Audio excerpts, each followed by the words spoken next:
say you've got a lot Yeah, of things there that you want to discuss. Yeah, well, I have a pretty busy mind 50 weeks out of the year, and then 2 weeks, or it used to be a month or 2 months every summer, I take off. And this last 2 weeks we went up the woods in Canada, and there were no newspapers or radio or television to interrupt our vacation. We were camping in the woods. And I turned my mind off completely to what I was doing at home and returned. But now I'm back at home, and my mail was there, and the letters were there, and the newspapers were there. And when I saw the amount of material that I have to read after a 2-week vacation, it takes me 1 month to get caught up. I don't think people really understand what it is to keep up with daily events in a thorough kind of a way. I have 90 newspapers at home that I've put now into piles according to the days. There were 17 magazines that I take seriously. I have to read and cross-file. 4 back issues of Computer and Automation. We've mentioned that magazine before, Gloria. And I'm going to give the address for librarians or whoever has a pencil. I've been telling everyone to have a pencil. If you want to subscribe, they have an issue every month on the use of computers to solve political assassinations in the United States. The publisher is Berkeley Enterprises, 815 Washington Street, Newtonville, Massachusetts, 02160, $9.50 a year. I think the libraries in this area should order these magazines, and people, private citizens, would find them very interesting. The back issues I got, one subject is the assassination of President Kennedy, the application of computers to photographic evidence. Another issue is the assassination of President Kennedy, Section 2 of the photographic evidence. The third issue of August 70, back issue, is the assassination of Robert Kennedy, the bullet holes, 2 men with guns drawn. And that lists the entire lawsuit, which I have mentioned several times on this program, of Theodore Sharaj versus the Los Angeles Police Department. And he files a lawsuit under his name and all the citizens of California. That's the way the lawsuit reads. And I think that's interesting because you people are named in a lawsuit. All of you who are listening he has put you into the category that you are involved in this, your lives. And it is Theodore Sharaj and the people of California, of the state of California, versus Edward Davis, Chief of Police of Los Angeles Police Department, the Los Angeles Police Department in total, Evel Younger, who is District Attorney of Los Angeles, who's now the Attorney General of California, and Robert Yoten, Chief of Detectives. And he has charged them with hiding the conspiracy of Robert Kennedy in a very malicious way. Someday I'd like to just read the entire suit. It would be a good program for you to see, being as you people are part of a suit. He thinks that your lives are involved, and it's important. And then the new issue of another back issue which arrived was patterns of political assassination. How many coincidences make a plot? Now, I told you that my cross-filing system, I have these many, over 100 categories, and one of them is coincidences. Just pulled out of the testimony on the John Kennedy murder, the coincidences in that murder. And when a lawyer from Washington was out seeing my book, it just blew his mind, and he wanted to copy it right away and put it into the computers. I had picked this up very early, and whenever I thought I saw a coincidence, I put it into this book and cross-file in other places too. And now the computers are feeding how many coincidences do make a plot. The new issue of Computers and Automation arrived while I was away, August 1971, an article on Jim Garrison, District Attorney of the Orleans Parish versus the federal government. And it goes into the background of Jim and his service and his role of District Attorney, and how he didn't jump into the assassination thing as a fluke, that in 1963 he was aware immediately and went to certain persons' homes, David Ferry's home, and suspected people right away, and has been on it, then accepted the Warren Commission report. And it was Senator Russell Long of Louisiana who was sitting on an airplane with Jim going east and said, Jim, I think something happened. Oswald didn't do it alone. And he was the one who told Jim to get the books and read. It was Senator Long. And that's when Jim got really seriously into it, because Oswald had lived in New Orleans. And by word of mouth in the community, he was already picking up who the people was that Oswald had seen, and he knew their connections to Washington in different positions. So he has been on this since 1963, and this is a good article. We could spend just endless programs just reading each one of these articles because this is all new information. All I can do in 1 hour is throw out the sources and hope that you will pick them up, because we could spend a whole day on Jim Garrison's background and how they've stopped the case from rolling along, his lawsuits, and what evidence he really had. But I'm giving you the name of the magazine, and ask your libraries, if you can't afford $9.50 a year, ask the library to order it and start reading it. Then when I returned, besides the newspapers, magazines, I had 1,900 pages sent to me that I mentioned once before in a program from the National Archives.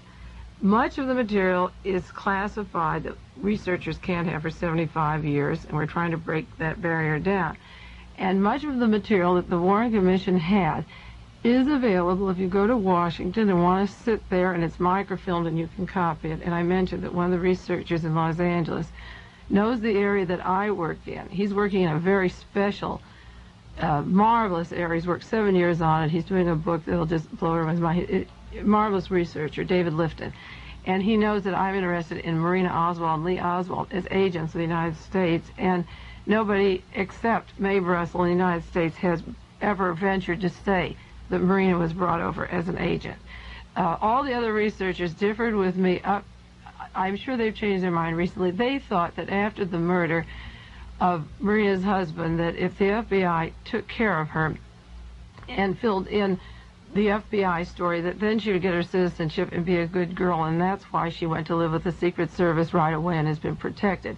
And I think it's the other way around. I think the deal was made in the Soviet Union before she ever came over here.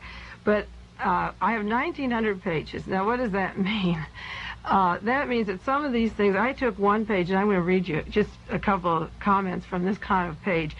I'll read you one page, and I have to cross-file one page sometimes 4 times. I'll have a sentence in there that's important to me, and I'll put it in a book called Commission Erred, where the Warren Commission made an error. They made an observation about Marina, and they didn't follow it through.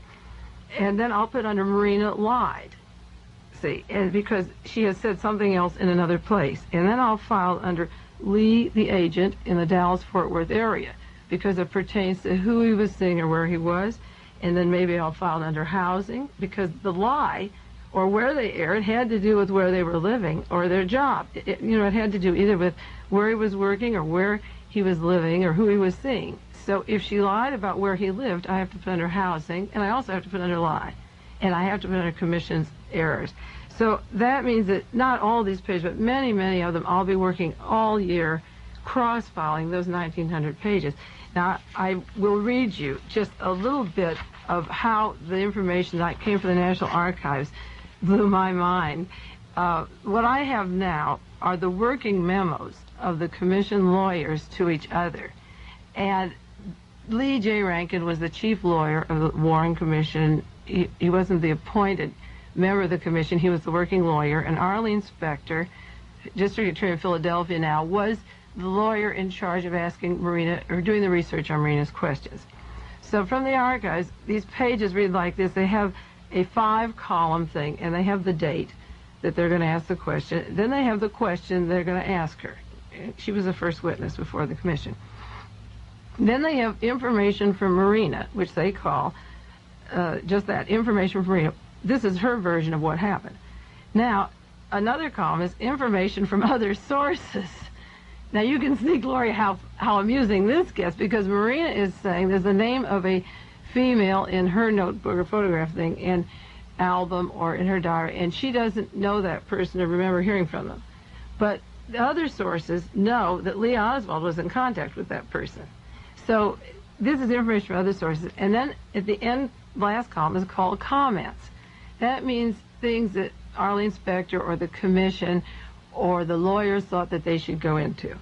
So the comments, we talked on the last show, I lose track of the dates, I believe, but I was talking about George de Mohrenschildt and George Bowie visiting Marina, and how the wealthy oil people in the area had come down to see her and were alone with her, and they said she was from the same town, and I made the remark, don't buy that, don't believe it, that she is this kind of a person. Well, one of the comments in the columns of the working staff was, I feel that we should attempt to discover whether Marina is the simple peasant girl that everyone thinks she is.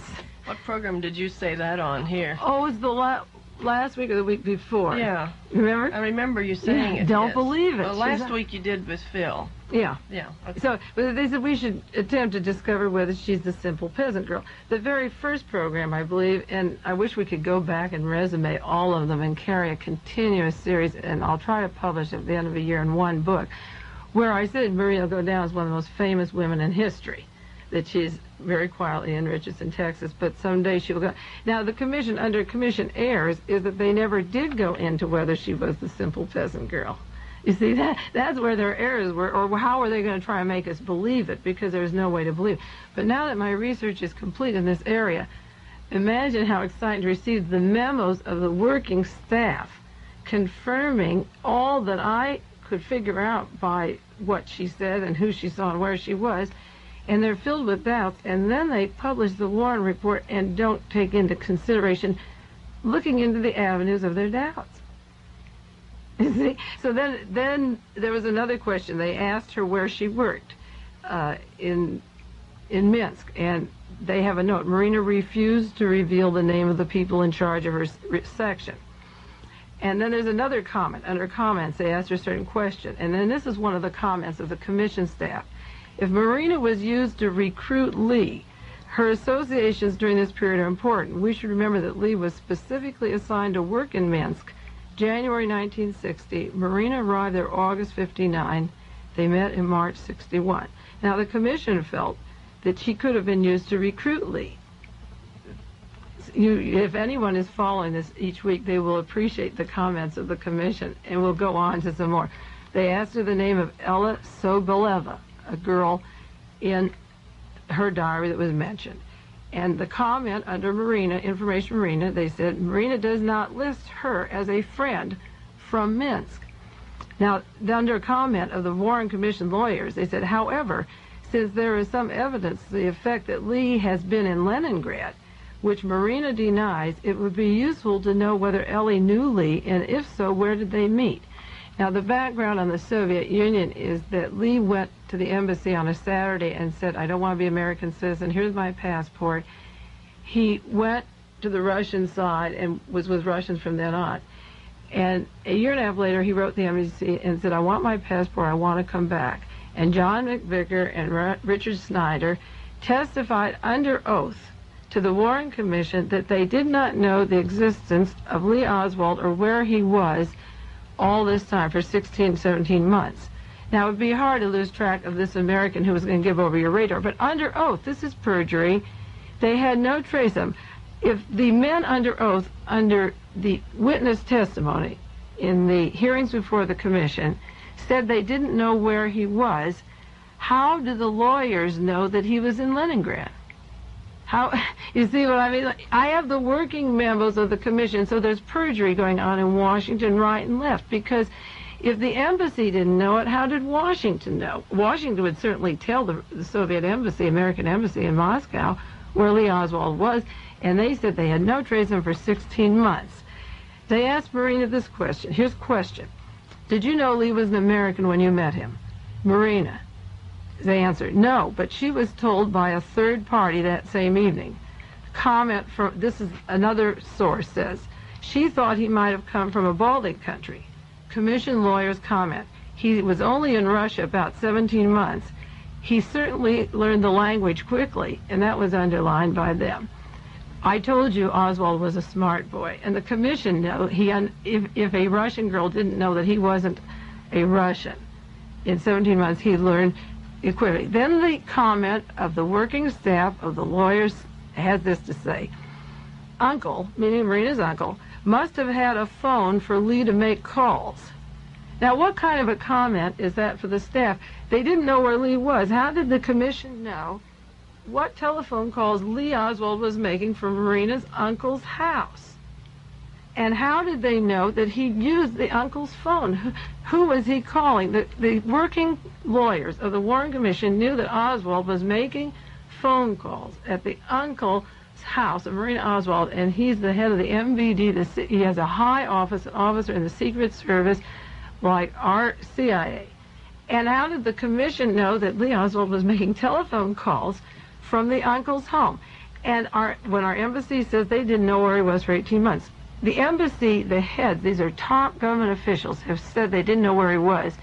But the lawyers in Washington know he was using certain phones, they know what cities he was in, and they know he was assigned to Minsk. That's their language. He was assigned to Minsk.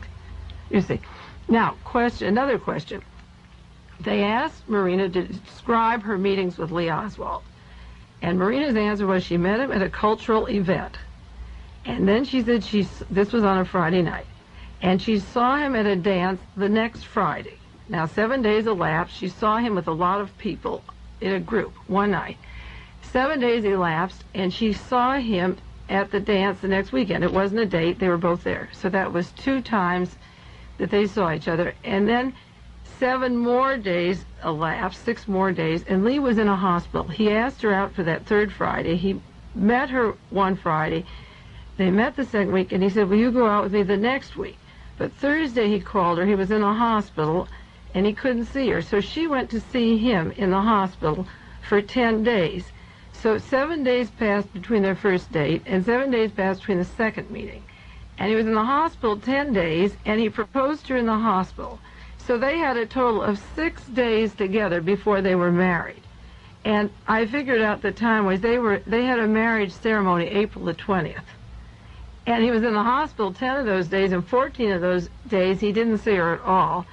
And no member of her family was at the ceremony. She has an aunt and uncle she lived with, and she and Lee went to some, I don't know where you get married, so like a judge or somebody. There's no witness to say they did or didn't. But she had a service, and they walked back to the aunt and uncles. She didn't see her aunt and uncle when she left the Soviet Union. She didn't say goodbye or tell them where she was going. They did not attend the ceremony at all. Now, Lee Oswald applied to return home to the United States February the 5th, 1961. He met Marina March the 17th, 1961. All waivers from the State Department, they were passed for her. There was a section that should have been checked out on her political affiliations, which our State Department urgently get him home quick, forget about her waiver. And the first night they met, on their first date, they had been at a meeting of a woman who had just returned from the United States. Now, I want someone in Washington to tell me what state that woman visited. The night that Lee and Marina had their first meeting, they went to the home of a lady who had returned from the United States. What is her name, and did she come from Texas? We want to know that. I want to know that as a researcher. Now that, I have 1,900 pages, like that, Gloria, to get caught up with. I don't see you for a long time. Yeah. That is the kind of information that just arrived to me from Washington. Do you think you're going to be able to find out who that woman was? Oh, I don't know if we'll ever be able to break any of this, but I think there's certain keys to the doors, and if people want those keys and you won't want to use the vague word like conspiracy or who could it be, how can we find them, where do you go to find them? People have names, they have jobs, they have passports, and we could find out who is involved if you people out there care enough. You will unlock these doors if you care enough, and we'll jump to that right now. I told you before that Washington was on vacation, don't write to Congress. But about September the 15th, they'll be back at their desk, and we had a wonderful response here of letters, right? Right. Before. So new people listening, old people listening, begin writing to public officials about September the 15th. And then Milton Frumkin at Saddle Mountain said we could have a big rally or a meeting up there late October. And what I would like to do, people wanted to meet me or ask questions, and we don't have the talk show. And what do you think of the idea, Gloria, of having a big kind of a meeting, or small? I would rather have just a few who want to effect changes than a lot of just curiosity seekers, you know. And, right. And I thought the ticket of admission, we'd have a big rally or a picnic, a box lunch, would bring a letter from some public official that you sent in the past 10 weeks or in the next 6 weeks or 2 months to show that you care. Dated sometime after September 15th. Well, nobody wrote about assassinations right. before then. Yeah, right. Bring a letter, a return from some public official. I got a letter this week from a girl who lives in the area, and she wrote to Edmund Muskie asking him about the National Archives and information, getting the archives. And she was very disturbed because Muskie sent back a form letter in which he tells her that he wants the Pentagon papers declassified and they should have an orderly process of declassifying. In effect means nothing. She was talking about the conspiracies to kill presidents and candidates. She did not ask about the Pentagon papers. Mr. Muskie did not answer her question at all. I would accept that as a letter to come to a meeting, a box lunch. That is good enough. Right, yes. No letter, a letter of avoidance, like this other friend who wrote to Proxmire. And he didn't put anything about, I want to open the archives, or I think they should be shut. And he sent her some printed document on why they're locked for 75 years. That is a letter of admission. Anything to show that you have tried. And I think maybe we could read at the thing the kind of answers you're getting, how everyone in Washington, bring your letters and we'll read them from a microphone. Or if there's enough for everyone, we'll read the way they answered. The questions posed and the answers received, right? Yeah. And try some of those real phony liberals up there, too. Don't forget them. I mean, Muskie and McGovern and Proxmire, and Ted Kennedy. Write to your favorite congressman or senator that you like. And then get those real phony balonies out there that are stomping the nation. You know, Ted Kennedy's off in Pakistan, looking at some starving people. He could do that in his own state. You know, and terrible conditions in this country, and he's off there. Just get them back to this country, and let's see what's going on in this country. So I think that bring your letters, write in about 1 or 2 weeks, and bring your letters. All right. You went to Canada on your vacation. Well, vacation in parentheses. So, in quotation marks. And let's see, you said that on your way up there you heard something about about the assassinations and the Sirhan and the... That's right. When I'm away, I buy no newspaper and I read absolutely nothing if I can help it. But I do like music, and we turn the radio out loud and zoom along. And we stopped up outside of Eureka, California for a picnic, and there were some tables there, and forest rangers were having lunch.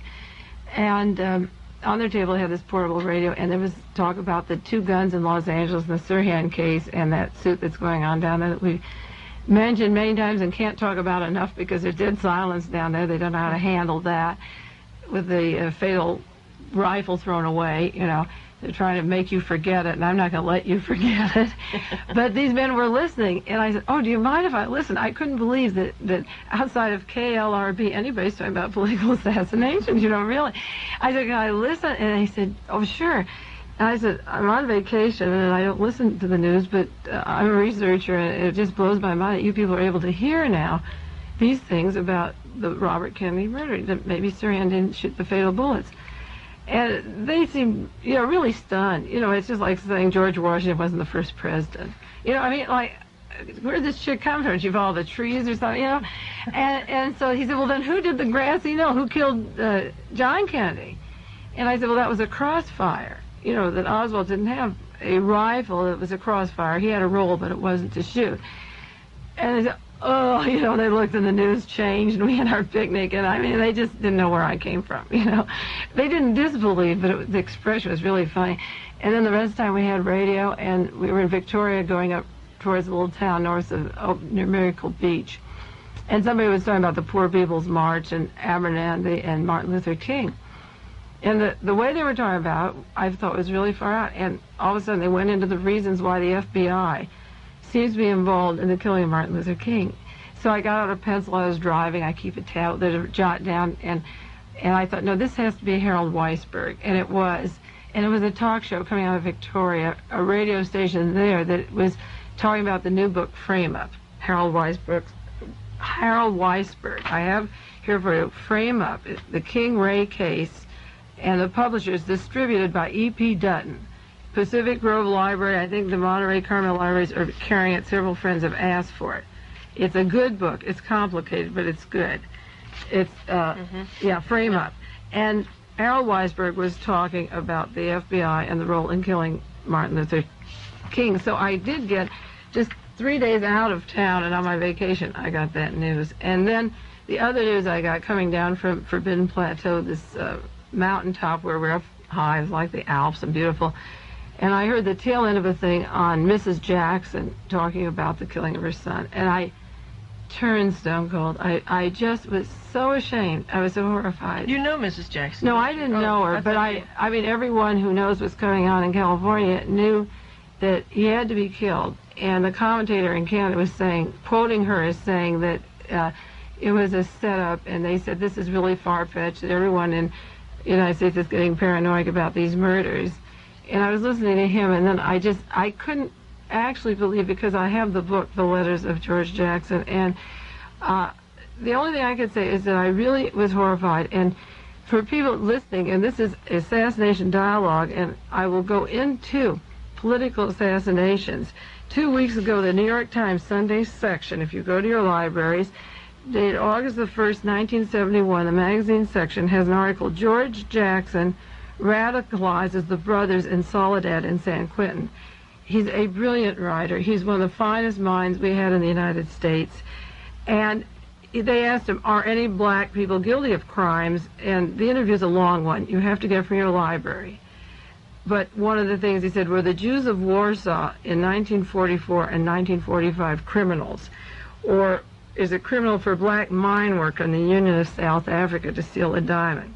He says the first crime in this world, the very first crime, is attempting to establish a society above a society, and then questioning whether blacks have been any part of the American society.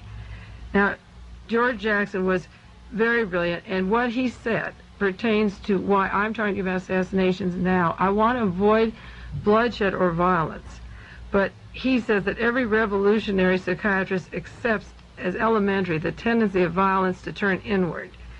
And people, when there's an economic oppression that affects a dying civilization, this country, he says, was decadent 100 years ago economically, and it is not realistic for a small knot of men and women to protect their constitutional rights to own or control the means by which people live, and then to define criminality. This is what he is saying. Now this, I know that in the case of the Kennedy murders, and we're going to go into, again, the subject of blackmail in the Soviet Union and how it affects world politics, a handful of people thinking they could hold on to the wealth or the minerals and escalate the war and build the runways and make the contracts, they have taken resources from this country and killed John Kennedy and other candidates who could affect social changes which are not communism, but which would lead to a bloodless change which has to happen. And in this conspiracy business, if we don't find out who this handful are, you will get as much violence as you got in San Quentin. This is only the beginning. You're listening to Dialogue Assassination with Mae Brussell. This is KLRB Stereo FM, Carmel by the Sea.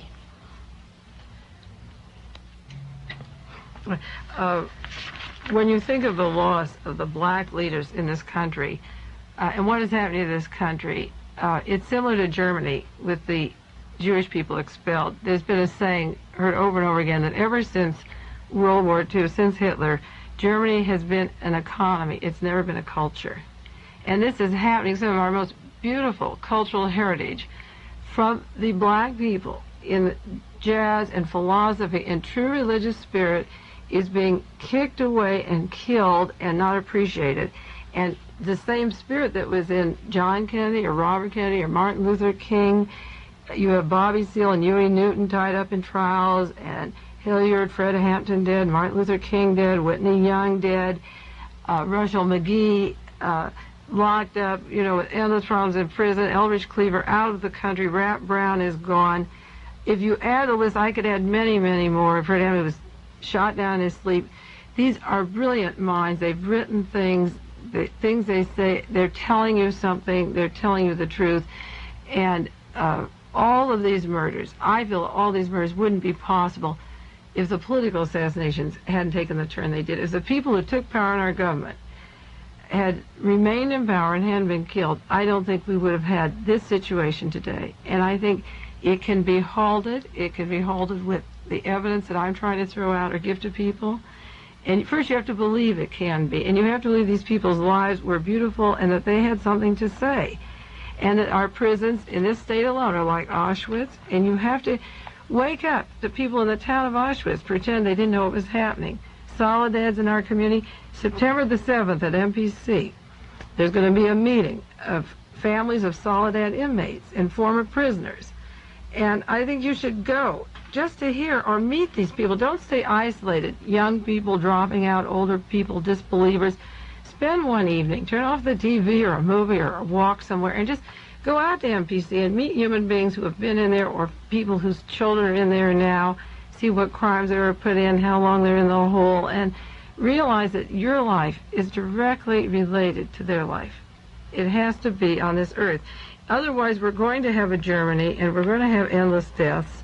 And you had in every culture, the Russian Revolution, the French Revolution, the Chinese, was because the people who could effect changes wouldn't understand or listen. There were many chances to make changes, and this is our last chance now, I believe, and this is why I work hard for a bloodless coup, and there's plenty of warning that it's going to get bloodier.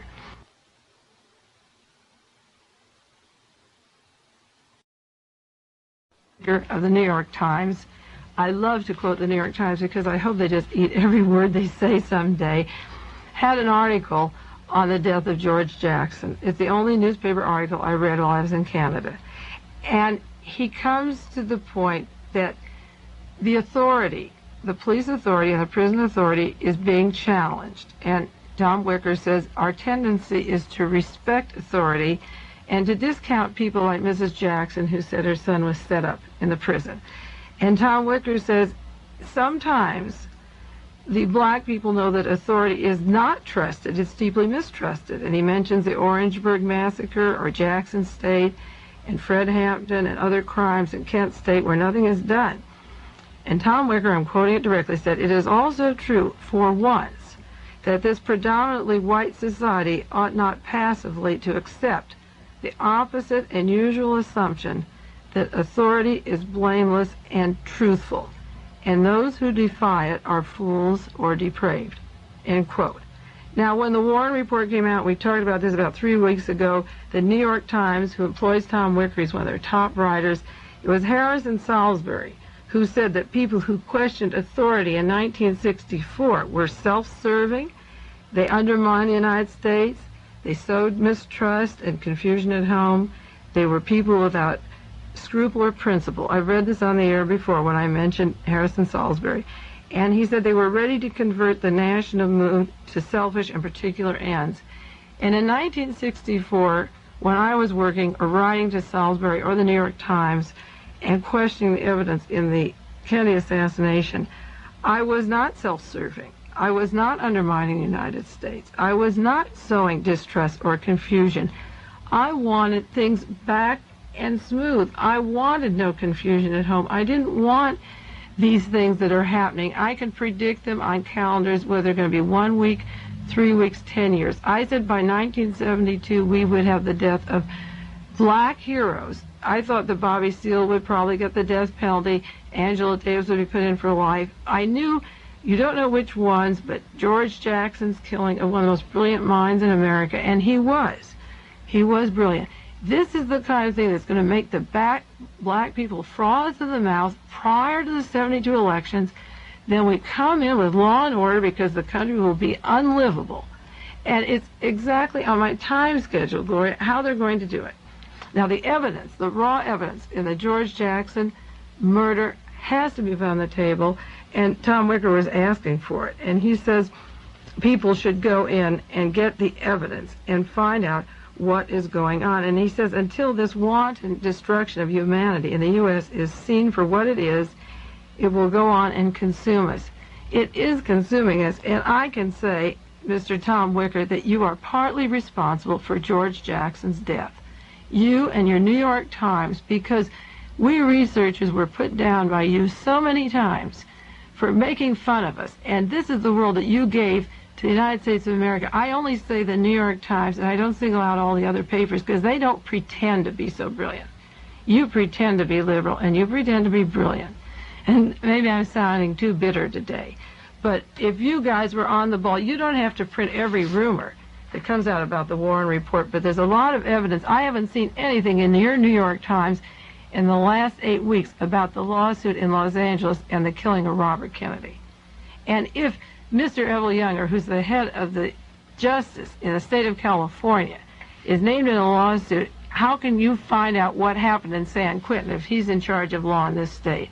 And it's just that simple. If he's involved in any way, he should be cleared of the conspiracy in killing Robert Kennedy before we let him decide who investigates the killing of George Jackson. He's named in one political murder, and another political person on the same side as Robert Kennedy was killed, a major murder that's going to fraud the people to a very emotional state.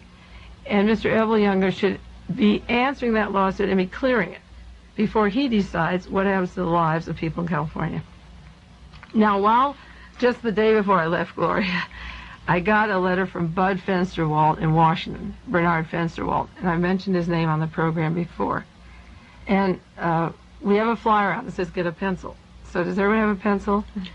Committee to Investigate Assassinations, 927 15th Street, Northwest, Washington, D.C., area code 20005. If they don't get this down, I will have it at my desk, and they can call at any time during the week, Monday through Friday. If you don't have a pencil. Okay, Bernard Fensterwald. Mr. Fensterwald was the man written up in Nation magazine that we quoted a few weeks ago. The irregulars take the field. The first time in the United States that we as private researchers are doing what the government should do. Mr. Fensterwald is the chief counsel for the Senate Subcommittee on Administrative Practice and Procedure. I'm giving you a biography, a brief one of him. He was born in Nashville, Tennessee, Harvard graduate, Bachelor of Science, magna cum laude, Harvard Law School. He went to the School of Advanced International Studies in Washington, D.C., Cambridge University, England, postgraduate work. He served in the Navy as a lieutenant, married, 4 children, legal advisor of the State Department, School of Advanced International Studies, instructor of international law. And I say legal advisor of the Department of State, remember, was Evelyn Knight of the State Department, who said the State Department is riddled with murders and political murders and assassinations, and we've quoted her on the air before. For people who didn't hear it, the head of the State Department, the woman who works hand in glove with J. Edgar Hoover and all the in people, says the State Department is riddled with political assassinations and murders, and that it's rotten. Well, I got a letter from Bernard Fensterwald asking me my opinion about a certain magazine which came out, and he wanted me to have it. And the name of the magazine is called Sputnik.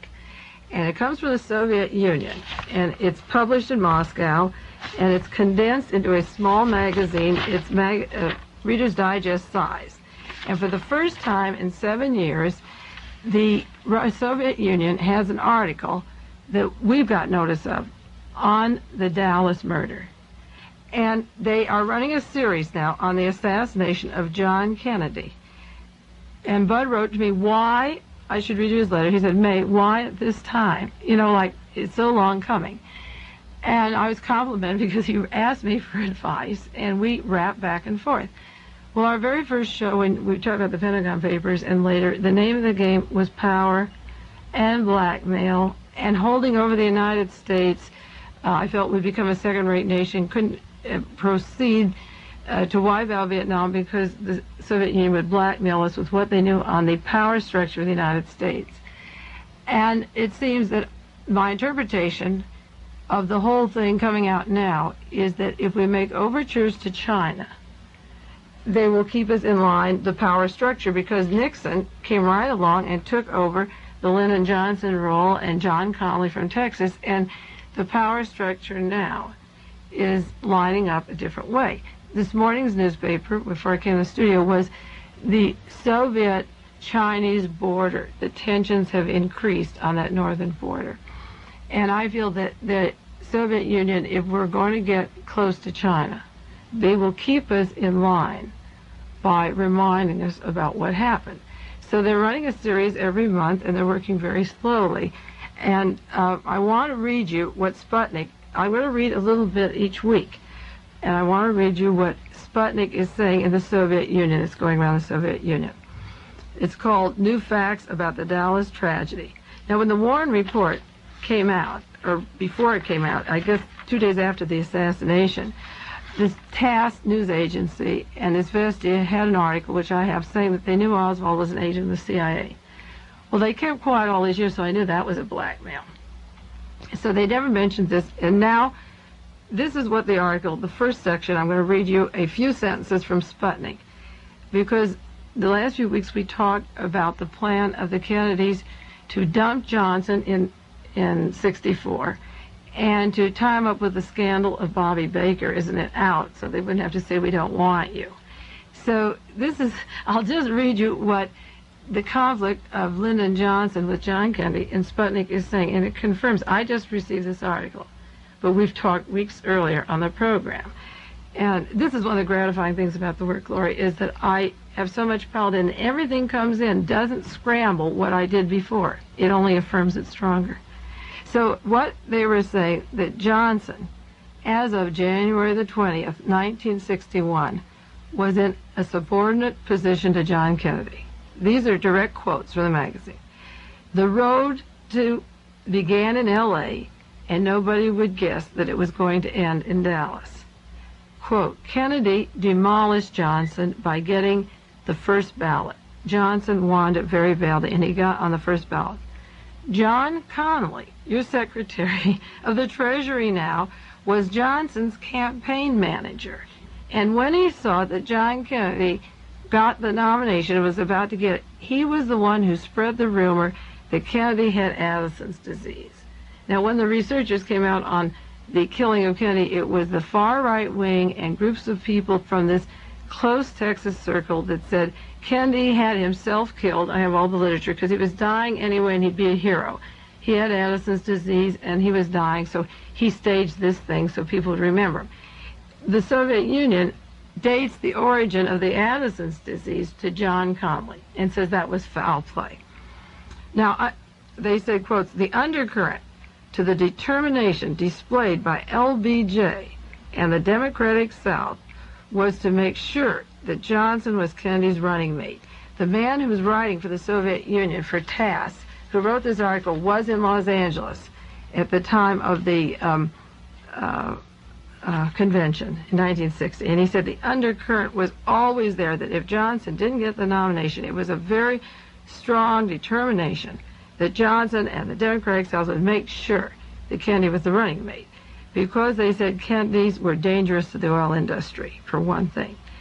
By 1963, Johnson was absent from almost all the cabinet meetings. And the Sputnik goes on to say that he was conspicuous by his absence. And they also go on to say how in America he was compared to Macbeth. And I think his absence in 63 was not being able to face these people. He didn't go. He was conspicuous by his absence and his people. The rumors began that Kennedy was to drop Johnson. In 1963, the September press blew up the Bobby Baker stories. And the reason they did this was that they weren't any more scandalous than many things in the United States, but they would link Johnson because Johnson was involved. Life magazine, November the 8th, 1963, detailed the story of the scandal. I'm reading, for people who follow the show every week, I'm reading what Sputnik is saying, because this is exactly what we talked about before, the breaking of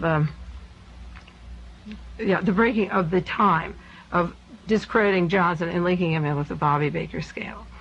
Now, Sputnik goes on October the 4th, 1963, John Connally, the governor of Texas, placed before the White House the subject of the trip of Johnson and Kennedy coming together to Dallas, Texas, coming to Texas.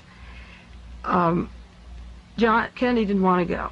And Sputnik goes on to say that Kennedy said, no, Lyndon, you go on and take care of things in Texas. I'll be there later. John Connally and Lyndon Johnson said to Kennedy, no, you will go to Dallas, Texas. And when Kennedy didn't agree, Lyndon Johnson talked him into it. And the article goes into great length about that. And goes on to say that after that talk, John Kennedy agreed to make the trip. Now, October the 4th seems to be the date they give that Kennedy was persuaded to go to Texas. In Volume 2, I'm talking about the commission, hearings before the commission on the assassination of John Kennedy. Now we're going into my research, and you can go to the library and look it up. The 26 volumes are at MPC, or if you know another library in the area that has them. Volume 2, page 34, the testimony of Mrs. Payne, and I have it confirmed in Roy Truly's depository evidence under Jobs cross-file many times, but here's one page. Oswald got the job at the depository after one call from Mrs. Payne. She called Roy Truly, who managed the book depository on that particular corner, and said, this man's wife is living with me and he needs a job. Can he come down and work for you? Now, Roy Truly is a man quoted in Look magazine as being such a racist he couldn't stand John Kennedy, and he says nobody in his building looked out the window except two niggers the day of the assassination. That's Roy Truly, who was hiring Oswald, who was supposed to be getting all this communist literature to Mrs. Payne's home. Roy Truly's mentality was this kind of thing. And Mrs. Payne, I told you, her husband had security clearance. Michael Payne, the husband of the woman who got Lee the job in the depository, went to Harvard University and was a nuclear physicist who designs helicopters at Bell Aerospace. And we've gone into who owns Bell Aerospace and other programs. Michael Payne's father went to Harvard University. His grandfather went to Harvard. They're Eastern Seaboard establishment kind of people, members of that community and the Eastern Seaboard, scientific, intellectual, not the kind that Lee Oswald was supposed to be. And they procured the job at the depository on October the 14th. She called. On October the 15th, Lee Oswald went to see Roy Truly, and he said, yes, you can have the job moving the boxes. Now, they were books that go into the school system in Texas. Lee Oswald was a good photographer. He worked at a radio factory in Minsk. He could have been a translator at the UN or anywhere in Russia, and he spoke such fluent Russian. I mean, this is absolutely backed up by everybody. Photographic techniques, electronics, radio work. He settled for a job moving boxes from one window to the other on the 6th floor of a depository on October the 15th, and he started work on October the 16th at the Texas School Book Depository. Now, if you turn to volume 10, page 132, under the Cunningham exhibit at the employment office, on October the 15th, 1963, Lee Oswald went out to the airport in Dallas and got a job as a cargo carrier at the airport in Dallas, Texas. And he started the job on October the 16th. So you see, if the motorcade didn't come in front of the depository, Oswald could have been the decoy at the airport. If they changed the route, and there was a lot of persuasion, the Secret Service wasn't in on the choosing of the route. Lawson of the Secret Service was asked, how did you decide the route? And under sworn testimony, he said, I came late, and in a private club in Dallas, the route of the motorcade was decided. I can bring you the volume page number if people want to look that up. But the route was decided in a private club in Texas. So the book depository was the place where Lee Oswald was on the record for working. But it was never confirmed that he didn't show up at the airport too, or that there wasn't that second Lee Oswald at the airport as a cargo carrier. So this is the kind of thing that the Soviet Union is talking about, the conflict of Bobby Baker and Lyndon Johnson versus John Kennedy. Now, they have a quotation here when Lyndon Johnson had a lot of power in the Congress, and they asked him, as the majority leader of the Senate, why, there was talk in Los Angeles, why would you give up that position to become the vice president? And Lyndon Johnson said, he said the vice president has less power than the majority leader. And Lyndon Johnson said, power is where power goes. And his meaning was clear shortly after John Kennedy became president of the United States. Power is where power goes. There's no position more powerful than the Vice President of the United States. Now, to bring the assassination up to date for our lives, there's talk about whether Richard Nixon should dump Spiro Agnew. And he's playing a fatal game. I don't think Richard Nixon will ever hear these tapes because the Secret Service encases him in layers and layers and layers, and he will never hear what's happening. But that is a fatal game. That dumping Agnew is like dumping Lyndon, and it's a very tricky game. And they're talking about running John Connally as the vice president under Richard Nixon. And I do hope, whether you're listening, what party you're in, Republican or Democrat, whatever you're doing, wherever you belong or believe in, I do not think a man like John Connally should even be suggested for the nomination of a vice president. It shouldn't be suggested until all the evidence on the killing of John Kennedy is on the table. He shouldn't be suggested because he sat in the car and got a bullet shot and said under oath, privately, publicly, that a different bullet hit him than John Kennedy. That Kennedy said, "My God, I've been hit," which he couldn't say if it went through the vocal cord, and he turned around, and after he heard him turn around, there was a time lapse, and John Connally was hit.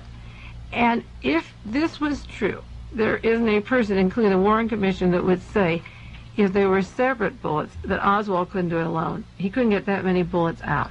So I think that if you're writing to public officials, you should certainly mention John Connally, if you're a Republican or Democrat, that there is talk in the news about running John Connally as the vice president. And don't wait till the convention in San Diego. It's too late. You have a year or 6 months or 9 months. It's too late then.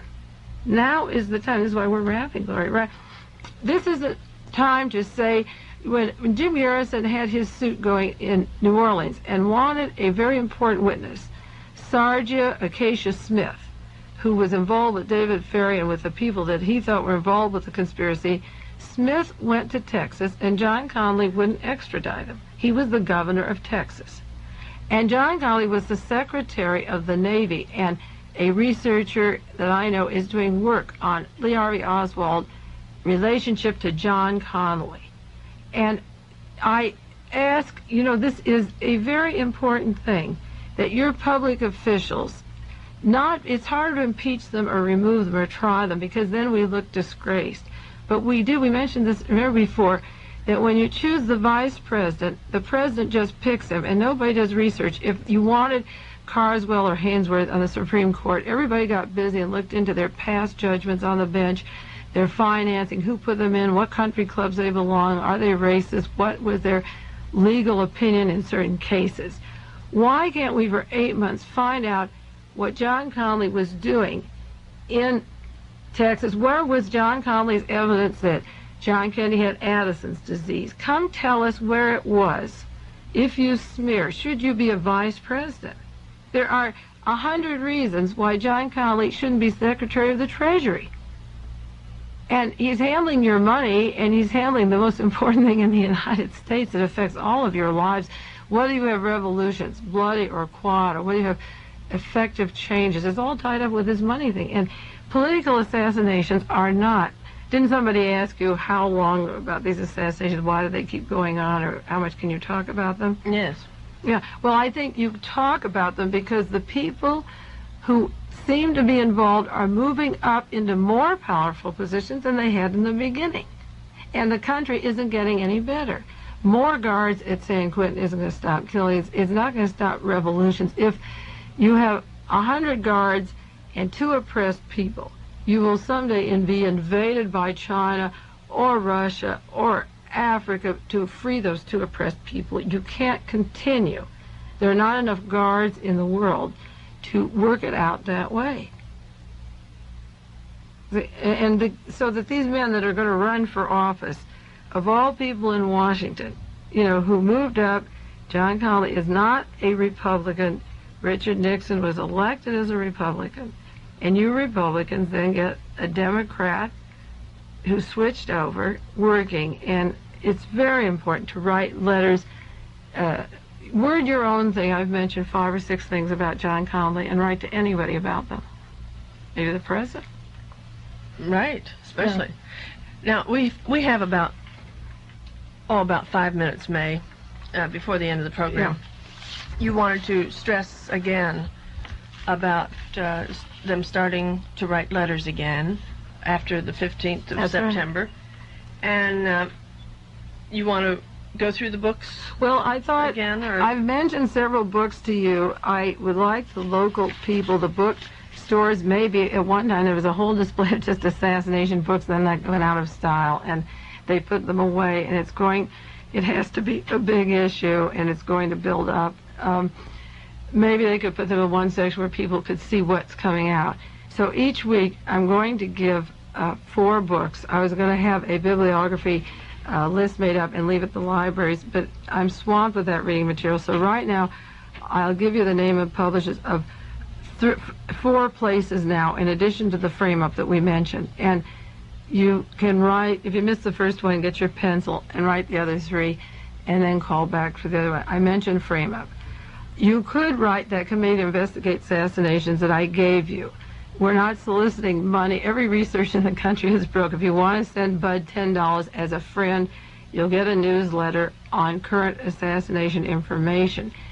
You get your money's worth. It may save your life someday if you take it seriously, but we're not asking. You can just write and ask for the newsletter from Committee to Investigate Assassination. I've mentioned Heritage of Stone, Jim Garrison's book. It's put out by B.P. Putnam. Mark Lane's Rush to Judgment. The publishers Holt, Reinhardt, and Winston. It's $6. Heritage of Stone is $6.95.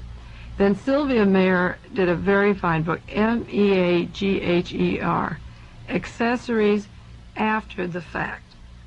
Publisher Bob's Merrill. The book was $8.50. I think if you bought Frame Up and Heritage of Stone, Rush to Judgment, and Accessories After the Fact, I add up, it would be $31. And if, I know some people that's a lot of money, but eventually if you put those 4 in your library, you would know a thing about history as it's happening. You pay that much to read Lindbergh's diary or Lady Bird's diary, or you buy other books on Amelia Earhart or Pearl Harbor or General Stilwell. You're way back then, and that's over. And you are leading a life now that can affect changes. So instead of reading all these historical novels, read the current. You can read everything. But that was then, and this is now. And everything, every gun that goes off, every cop that was killed, like the one in San Francisco, is the consequence. Some people think I am too conspiratorially minded in that I link so much of this together. But when your authority, when your attorney generals, your Supreme Court justices break down law and order, what is the bottom layer of the social ladder going to do? They can't respect authority. They've never seen it. They've been shot in the back by it. They've been hung up by trees, in the trees by it. And to understand that the authority have lied in the evidence, hardcore evidence of the political murders in this country, you may have more sympathy with what the minorities are trying to tell you and stave off problems. So this $31, if you bought those 4 books, you would have something to show your children or your grandchildren about their time, and we've talked about bridging the generation gap. You would have something to rap about that at least you may not even agree with it, but you try to understand. Somebody, and a lot of people are doing work like me, and don't fight us. Don't agree with me. Don't disagree. But get any one of these and get another, and most of these books have footnotes, and they're fascinating. And so I would like to see, and then there is another truth letter that I mentioned. This name is hard to spell. His name is Joe, J-O, and the second name is Joesten. And I'll give you his New York address so you don't have to send over to Germany. 8770 173rd Street, Jamaica. The zone is 11432, New York City. Joe Steen has written 8 or 10 books on the assassinations. He has a newsletter every month, a page on the Chappaquiddick accident, Robert Kennedy and John Kennedy, Martin Luther King Sirhan, and it keeps you up each month on the developments, and it's informative. Thank you again, Mae. What about, do you have any ideas for next week, or should we just wait until we get there? This is an exercise of frustration. I could go every day, an hour a day. Thank you. Okay. Mae Brussell.